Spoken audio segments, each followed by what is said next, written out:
हाय दोस्तों, नमस्ते, प्रणाम। हमारे चैनल में आप सभी का स्वागत है। एक गीत लेके आए हूँ आप लोग के बीच।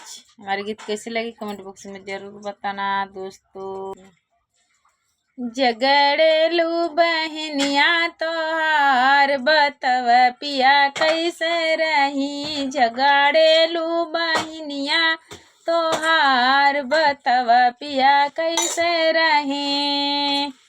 गौआ में घूम घूम कर शिकायत। गौआ में घूम घूम कर शिकायत।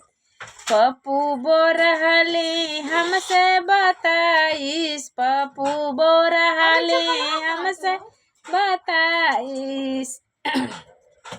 अरे अपना बनई होशियार बतवा पिया कैसे रही। वो तो अपना बनई होशियार बतवा पिया कैसे रही।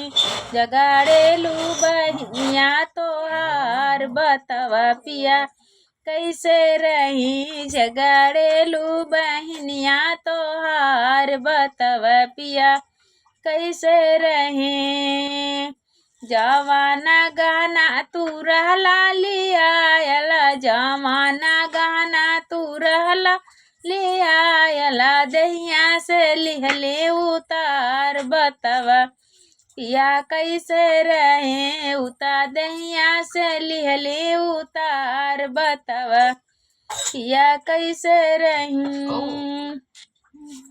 जगाड़ेलू बहनिया तोहार बतवा पिया कैसे रही। जगाड़ेलू बहनिया तोहार बतवा पिया कैसे रही।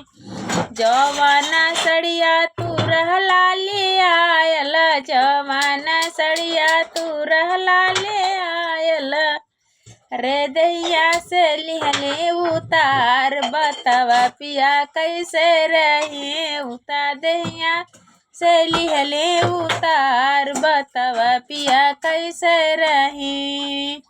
जगाड़ेलू बहनिया तोहार बतवा पिया कैसे रही। जगाड़ेलू बहनिया तोहार बतवा पिया कैसे रही। तो दोस्तों, हमारी गीत कैसी लगी कमेंट बॉक्स में जरूर बताना। ज़्यादा से ज़्यादा सपोर्ट करना।